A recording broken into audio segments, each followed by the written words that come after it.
If you ever wanted to give someone a quick yet thorough understanding of the Flash, I can't think of a better way than this episode.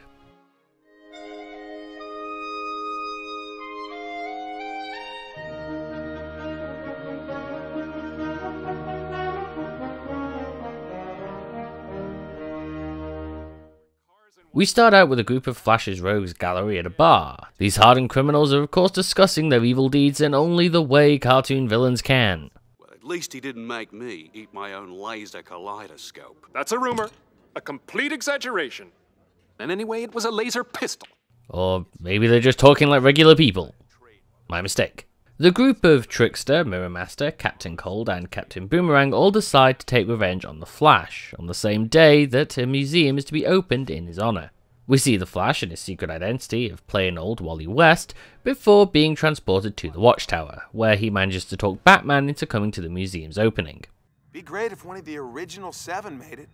I mean, okay, yeah, it's a Flash museum, but to me, the whole league deserves the honor. All of us. Like I said, no biggie. What time? We also learn that even one of the new gods can be scared by Batman.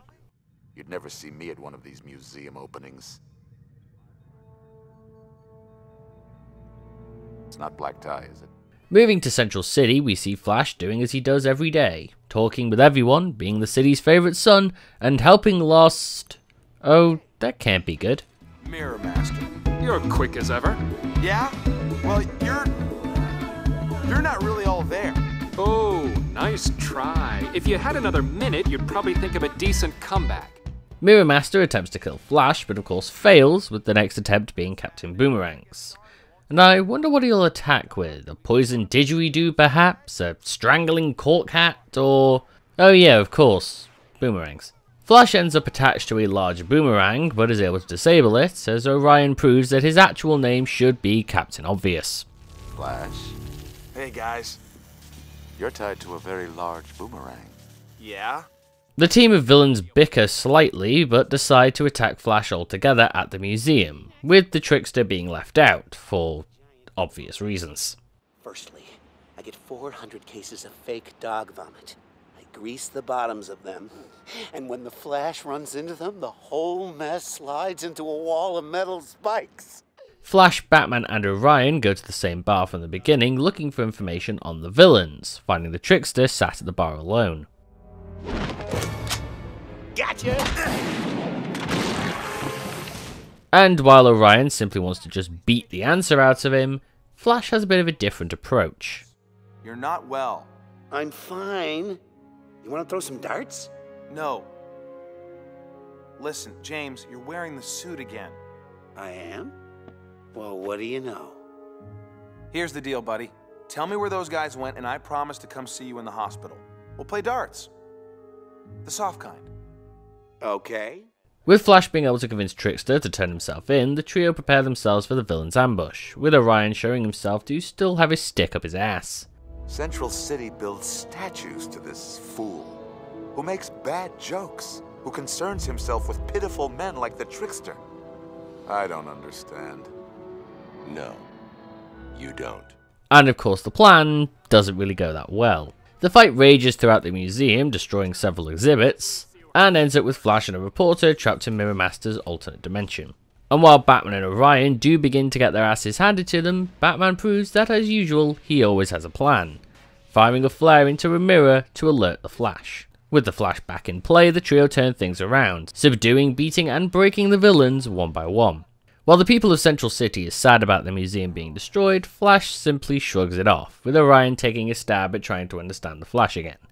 Dude, the bad guys went down and nobody got hurt. You know what I call that? A really good day.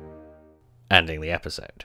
Now, like I said at the beginning, this episode is great for people who don't know about the Flash. It's basically a crash course on him in 20 minutes, covering his personality, relationships, and even his villains. And this episode does a lot more than that. It shows us a side of villains we've never seen, one where they're portrayed as far more human than any other show might make them out. Talking about real adult issues like mortgages, medical problems, and job satisfaction.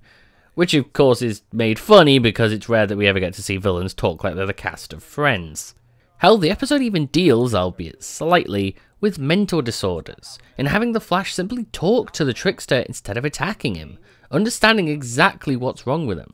The inclusion of Batman to this episode works wonders as well, because no other main Justice League member would work in that role. And I know that sounds a little strange, but hear me out. Batman is the antithesis of the Flash in every way, both personally and in their hometowns. Batman is feared while Flash is beloved. Batman is a myth while Flash is celebrated and honoured.